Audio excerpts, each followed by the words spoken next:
చెప్పిన మాటలే చెప్తాను.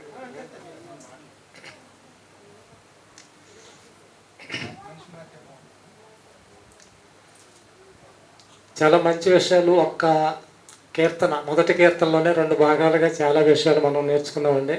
ఇలా ఆలోచన చేస్తే మరి ప్రతి ఒక్క కీర్తన కూడా మనం చదవటానికి ఎక్కువగా మరి ఆసక్తిగా ఈ కీర్తన తెలిసిన విషయాలను బట్టి మనం ముందుకు సాగటానికి చాలా బాగుంటుంది. కీర్తనలన్నీ కూడా ప్రవక్తల ద్వారా ఒక్క చోటకే కూర్చటం జరిగిందని మనం నేర్చుకున్నామండి. కీర్తనల ద్వారా మనం ఏమి నేర్చుకోవాలి అంటే, కీర్తనల ద్వారా ఏమి జరిగినా దేవుణ్ణి మహిమపరిచే పరిస్థితిలో మనం ఉండాలి. దాంట్లో ఉన్న మాటలు చదువుకుంటూ ప్రతి విషయంలో మంచిని తీసుకుంటూ మనకి అది ఆశీర్వదకరంగా ఉండేటట్లుగా మనం దాని ప్రకారంగా జీవనం కొనసాగించుకోవాలి. యేసుక్రీస్తు దగ్గరికి మనం అందరం గొర్రెలదాకా వస్తేనే ఆయన మనకి కాపరిగా ఉంటాడన్న విషయం కూడా నేర్చుకున్నాం. మరి ఆయన దగ్గరికి రాకపోతే ఆయన కాపుదల మనకి ఉండదండి. కీర్తన, ఒక కీర్తనే 2 భాగాలుగా విభజించడం జరిగింది. మూడు వచనాలు ఒక భాగం, 3 వచనాలు ఒక భాగం. దుష్టుల ఆలోచన చొప్పున నడవని వారు ధన్యులు. దుష్టులు అంటే ఎవరనేది ఇందాక మనం నేర్చుకున్నామండి. పాపుల మార్గమున నిలవని వారు ధన్యులు. అపహాసకులు కూర్చుండి చోట కూర్చుండి వారు ధన్యులు. ఈ విషయాలు 2 కూడా మనకి విభజించి అది చెప్పడం జరిగిందండి.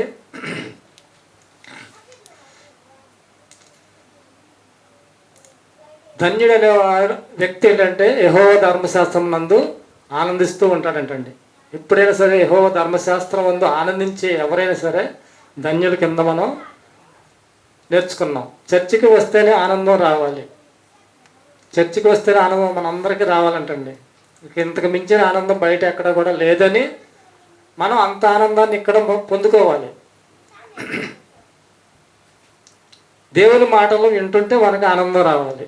దేవుని మాటలు వింటే మనకు ఆనందం వస్తుందా, నిద్ర వస్తుందా అనేది మనం ఆలోచన చేసుకోవాలి. నిద్ర రాకూడదండి. ఏంటంటే ఆ మాటలో ఉన్న పరమార్థం మనకు అర్థమైతే నిద్ర రాదు. మనం ఏదో ధ్యాసలో ఉంటే నిద్ర వస్తుంది. ధన్యుడి జీవితాన్ని దేవుడే నాటుతాడంటండి. దేవుడే నాటుతాడు. అప్పుడు మంచి ఫలాలు మనకి వస్తాయి. దేవుడు నాటాడంటే ఖచ్చితంగా మంచి ఫలాలు వచ్చి తీరుతాయి.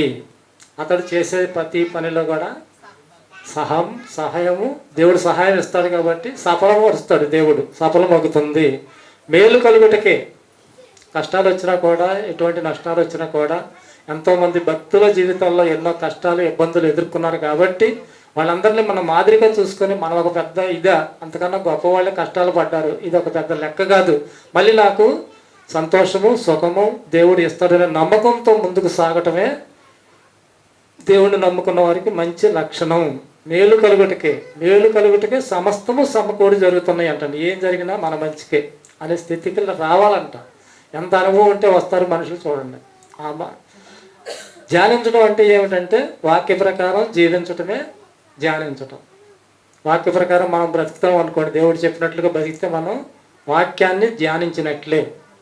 మంచి మాటలు ఒక్క కీర్తనలోనే ఎంతసేపు ఆయన చెప్పాడంటే 150 కీర్తనలు జాయిగా ఒక్కొక్కటి చదువుకుంటూ అర్థం చేసుకుంటూ ముందుకు వెళ్ళవలసిన వారమే ఉన్నాం. అలాగనే పొద్దున్న ఒక మాట చెప్పాను. యేసుక్రీస్తు వారు సిలువ వేయటానికి ముందు ప్రార్థన చేయటానికి కొండ ఎక్కినప్పుడు మీరు ప్రార్థన చేయండి మెలకుగా ఉండి అని చెప్పారు. శోధనలో ప్రవేశించకుండా అంటే శోధనలో ప్రవేశించకుండా క్రైస్తవుడైన వాడు ముంగలే ప్రార్థన చేయాలి. ముంగలు ప్రార్థన చేస్తే శోధనలో ప్రవేశించే పరిస్థితులు రాకుండా దేవుడు ఆపు చేస్తాడు. వాళ్ళు నిద్ర వచ్చేస్తుందండి. యేసుక్రీస్తు వారికి భవిష్యత్తు కనపడుతుంది. భయంకరమైన మరణం అండి అది. ఆయన కనపడుతుంది కాబట్టి ఆయన నిద్ర రాదు. ఆయన చెమట రక్త బిందుల్లా కారిపోతుందంటండి. వీళ్ళకి ఎంతసేపు నిద్ర అన్నట్లుగా ఆయన పరిస్థితి ఆయన తెలుసు కాబట్టి మీరు శోధనలో ప్రవేశించుకోకుండా ప్రార్థన చేయమన్నాడండి. అంటే మనం కూడా ఆయన అంత త్యాగం చేసినప్పుడు ప్రార్థన చేసి దేవుళ్ళలో మనం నిలబడటానికి ఎక్కువ ప్రార్థన అనేది దేవుడు మనకు అనుగ్రహించాడు. కనుక చాలా ప్రాముఖ్యమైనది ప్రార్థన. ప్రతి విషయంలోనూ ప్రార్థన. ఏమంటే ప్రార్థన చేయడానికి ఒక సమయాన్ని కేటాయించుకోవాలండి. ఇంట్లో గలిబిలిగా ఉన్నప్పుడు ప్రార్థన చేయలేం. చక్కని ఒక సమయాన్ని కేటాయించుకొని డాబాలు ఉంటే డాబా మీదకి ఎక్కి ఒక 10 నిమిషాలు మోకరించి ప్రార్థన చేస్తే, ప్రశాంతమైన ప్రార్థన చేస్తే చేయటానికి కూడా చాలా బాగుంటుందండి. ప్రార్థన ద్వారా ఎన్నో అద్భుతాలు జరిగాయి. యెహోషువ గారు ప్రార్థన చేస్తే సూర్యచంద్రులు ఆగిపోయారు. ఏలియా గారు ప్రార్థన చేస్తే 3.5 సంవత్సరాలు వర్షం ఆగిపోయింది. సముద్ర గర్భంలో చేప గర్భంలో ఉండి యోనా గారు ప్రార్థన చేస్తే మళ్ళీ బయటపడ్డాడండి బ్రతికి. ఏమంటే అక్కడికి వెళ్ళి చెప్పమన్నప్పుడు ఈయనకి ఎంత బాధ ఏంటండి. వాళ్ళ మారరు, వాళ్ళ దుర్మార్గులు అనే ఒక డిసిషన్ తీసేసుకుని అక్కడికి వెళ్తానికి వీరికి ఇష్టం లేదు. వాళ్ళ దుర్మార్గులు, వాళ్ళు మారరు. ఏమంటే నేను చూస్తున్నానండి, మారరు అనుకున్న వాళ్ళు మారుతున్నారండి, మారుతారు అనుకున్న వాళ్ళు దగ్గరికి వచ్చిన వాళ్ళు వెనక్కి వెళ్ళిపోయిన పరిస్థితులు చాలామంది ఉన్నాయి. చాలామందిని చూస్తున్నానండి. ఇది సామాన్యమైన విషయం కాదండి. యేసుక్రీస్తులో నిలబడటం అనేది, తెలుసుకోవటం ఒక ఎత్తు, నమ్మి బాప్తిసం పొందటం ఒక ఎత్తు, కడవరకు దేవుల్లో కొనసాగడం చాలా గొప్ప విషయం అండి. ప్రారంభం అటు ఇటుగా ఉన్న ముగింపు మాత్రం ఆశీర్వాదకరంగా ఉండాలి. ముగింపు జీవితం బాగుంటే మనం పరలోకం వెళ్ళిపోతామండి. ముగింపు జీవితం, పాపము లేని జీవితం, దేవుడికి నచ్చినట్లుగా మనం బ్రతికినట్లయితే ఖచ్చితంగా పరలోకం వెళ్ళిపోతాం. మంచి కుటుంబం అనుకోండి, మన గ్రామంలో చూస్తున్నాం, మంచి కుటుంబం, ఒకప్పుడు మంచి పేరు, చనిపోయారు, ఆ వ్యక్తి చనిపోయారు, అందరికీ బాగా నోటెడ్ అయిన వ్యక్తి, సంవత్సర కాలం అయిపోయింది. అన్యులు చేసేది ఏంటి, సంవత్సరకము కర్మ ఏదో చేస్తుంటాం కదా, ఆ కర్మ చేస్తున్నాం. అందరూ వచ్చేసారు, చుట్టాలు, బంధువులు, అంతమంది, చదవరులు, జ్ఞానవంతులు, పిల్ల జల్ల అందరూ కూడా ఆ రోజు సమకూడారు. ఒక కార్యక్రమం జరిపారు. చాలా చక్కగా ఈ కార్యక్రమం జరిగింది అనుకుంటున్నాం. ప్రియమైన దేవుని పిల్లలారా, ఈ కార్యక్రమం ఎవరి ద్వారా అయితే జరిపామో, ఈ కార్యక్రమం ఆ వ్యక్తి పరిస్థితి ఎలా ఉంది, ఎక్కడున్నాడు అనేది ఒక్క మనిషిని అడిగితే సమాధానం చెప్పలేరండి. చనిపోయిన వ్యక్తి దేవుడిని తెలుసుకోకుండా చనిపోతే నువ్వు ఎన్ని కార్యక్రమాలు చేసినా సరే అది లోకం మెప్పు కోసమే, కానీ ఆ వ్యక్తికి చెందవు. ఆ వ్యక్తి వెళ్ళిపోయాడు, వెళ్ళవలసిన చోటకి వెళ్ళిపోయాడు. ఎందుకని? బ్రతికి ఉండగా దేవుడిచ్చిన ఆయుష్ కాలాన్ని నిజమైన దేవుడు ఎవరో తెలుసుకోకుండా నేను నమ్మిందే నిజం. మా తాతలు, తండ్రులు ఎంతోమంది నమ్మారు. వీళ్ళు చెప్పేది ఏమిటి, ఇది నిజమా? ఆలోచన చేయక, సరైన నిర్ణయం తీసుకోక వెళ్ళిపోతున్నారండి ఎంతోమంది. వెళ్ళిపోయిన వాళ్ళ సంగతి సరే, మనం ఇక్కడి నుంచైనా మనం దేవుళ్ళో అనేక మందికి మాటలు చెప్పాలి. మన చుట్టాలు ఉన్నారు, బంధువులు ఉన్నారు, స్నేహితులు ఉన్నారు. సమయం దొరుకుతుంది ఎప్పుడోకప్పుడు ఒక మాట చెప్పి మనం సువార్త ప్రకటించి వాళ్ళని సాధ్యమైనంత వరకు దేవుళ్ళకి నడిపించుకోవటం అనేది మనకి దేవుడు అప్పగించిన ఒక పని, ఒక బాధ్యత. దేవుడికి మనందరం పిల్లలదేనండి. ఒకళ్ళు ఎక్కువ, ఒకళ్ళు తక్కువ అనేది లేదు దేవుడికి. అందరూ నా దగ్గరికి రావాలని ఆయన కోరుకుంటున్నాడు.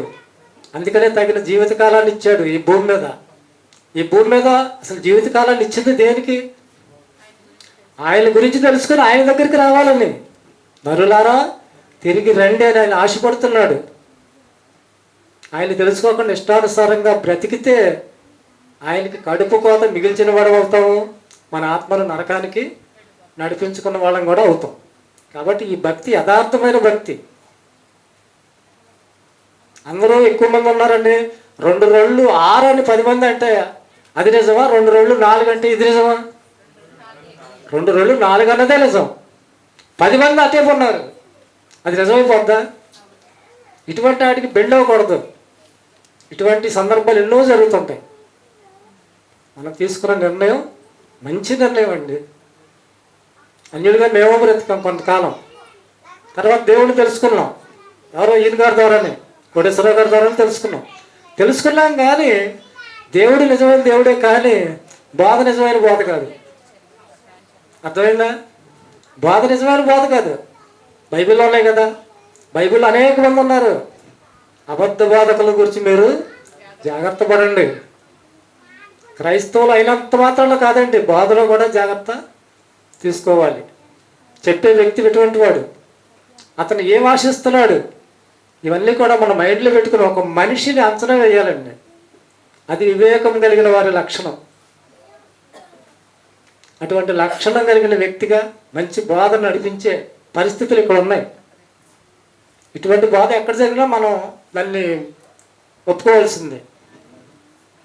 ఖచ్చితంగా పరలోకం వెళ్ళే మార్గంలో మనం ఉన్నాం కాబట్టి అప్రమత్తంగా ఉండాలి. చెప్పినట్లుగా మనం వాక్య ప్రకారంగా జీవించి మనందరం కూడా పరలోకం వెళ్ళాలి. పరలోకం వెళ్ళాలి అంతే. ఎంత బ్రతికి ఏదో అన్నట్లుగా ఇంటానికి మళ్ళీ చచ్చాడు అన్నట్లుగా ఉండకూడదండి. యేసుక్రీస్తుని నమ్మాము అంటే సరైన బాధలో ఉన్నాము అంటే ఖచ్చితంగా పరలోకం వెళ్ళాలండి. కష్టాలు, సుఖాలు, బాధలు, ఇబ్బందులు వాళ్ళకే ఉంటాయి, మనకే ఉంటాయి. ప్రార్థన చేయటం, కష్టం వచ్చినప్పుడు ప్రార్థన చేయటం అనేది క్రైస్తవుడి ప్రథమ లక్షణం అండి. కష్టాలు వచ్చినప్పుడు వాస్తులు సరి చేసుకోవటం కాదు.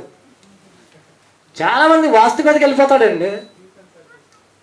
మనుషులో ఏం తేడా ఉంది, ఇది ఎందుకు వచ్చింది కష్టం, నేనైనా పాపం చేశానా, నన్ను మెరుగుపరచడానికి ఈ కష్టాన్ని నాకు ఇచ్చాడా, అయినా ఇది శాశ్వతమైనది కాదు కదా, మళ్ళీ సుఖం ఉంది కదా, ఇదే నిరీక్షణతో క్రైస్తవుడు ఉండగలిగితే, వాక్యం అర్థం చేసుకుని దాని ప్రకారం పోతే మనందరం కూడా పరలోకం వెళ్ళాలి. వెళ్తాం, లేకపోతే భయంకరమైన పరిస్థితి ఉంది. భయంకరమైన పరిస్థితి, ఆ పరిస్థితిలోకి వెళ్ళకుండా ఉండాలి అంటే ఈ జీవిత కాలంలోనే ఖచ్చితమైన నిర్ణయము తీసుకుని దేవుని కొరకు బ్రతికి మనందరం కూడా పరలోకం చేరాలి. అదే క్రైస్తవ భక్తి జీవితం దేవుడు మనకి ఇచ్చింది. ప్రార్థన చేసుకుందామండి. మహాపరిశుద్ధుడైన తండ్రి, మీకు వందనాలు, స్తోత్రాలు నాయన. ఇప్పటి వరకు తండ్రి అయ్యా నువ్వు రాయించావు తండ్రి. 150 కీర్తనలు బైబిల్ గ్రంథంలో మీరు పొందుపరిచారు తండ్రి. ఒక్క కీర్తన ఈరోజు ధ్యానించడానికి ఎంతో విలువైన మాటలు, ఎన్నో మంచి విషయాలు మేము నేర్చుకున్నాం తండ్రి. ఆ మాటలు నేర్చుకుని వాటి ప్రకారంగా మరి ప్రతి కీర్తన కూడా నాయన మరి దాంట్లో ఉన్న మంచిని మేము తీసుకోవటానికి, కీర్తనల ప్రకారంగా ఆ కీర్తనలో ఉన్న భావాన్ని మేము అర్థం చేసుకొని మా బ్రతుకులు సరి చేసుకోవటానికి ఆయన నీకు అన్ని విధాలను ఆయన మేము ఆశీర్వదించబడిన బిడ్డలుగా మేము ఉండాలని ఆశపడుతున్నాం తండ్రి. మేము ధన్యులుగా ఉండాలంటే నాయన నువ్వు చెప్పినట్లుగా మేము బ్రతకాలి నాయన. అటువంటి బ్రతుకు, అటువంటి జీవితము మేము జీవించగలగటానికి మీ సహాయం అందించమని ప్రార్థిస్తున్నాము తండ్రి. ఇక్కడ ఉన్న ప్రతి ఒక్కరూ కూడా నాయన ఇక్కడ బాధను, ఇక్కడ మాటలు విని నేర్చుకొని అనుసరించి మేమందరం కూడా పరలోకంలో చేరే భాగ్యం దయచేయమని, మంచి జ్ఞానంతో మమ్మల్ని నడిపించమని, సహాయం అందించమని యేసుక్రీస్తు వారి నామములో ఈ ప్రార్థన మనవులు మీకు సమర్పించుకుంటున్నాము తండ్రి. ఆమెన్. మన తండ్రి అయిన దేవుని దయ, కుమారుడైన యేసుక్రీస్తు వారి కృప, పరిశుద్ధాత్మ దేవుని సహవాసము సదాకాలము మన అందరికీ తోడై ఉండి నడిపించునుగాక. ఆమెన్. మళ్ళీ శుక్రవారం, గుడ్ ఫ్రైడే 2 పూట్ల ప్రార్థన. యేసుక్రీస్తు వారు సిలువలో పలికిన 7 మాటల గురించి చెప్పటం, లోక కళ్యాణం కోసం ఆయన ఆ రోజున మరి సిలువలో చనిపోయినట్లుగా మనం బైబిల్లో మనందరికీ తెలిసిన విషయమే. దాని గురించి మంచి మాటలు నేర్చుకోవటానికి, వినటానికి ఆ రోజున శుక్రవారం 2 పూట్ల ప్రార్థన ఉంటుంది కాబట్టి అందరూ రావాల్సిందిగా కోరుతున్నామండి.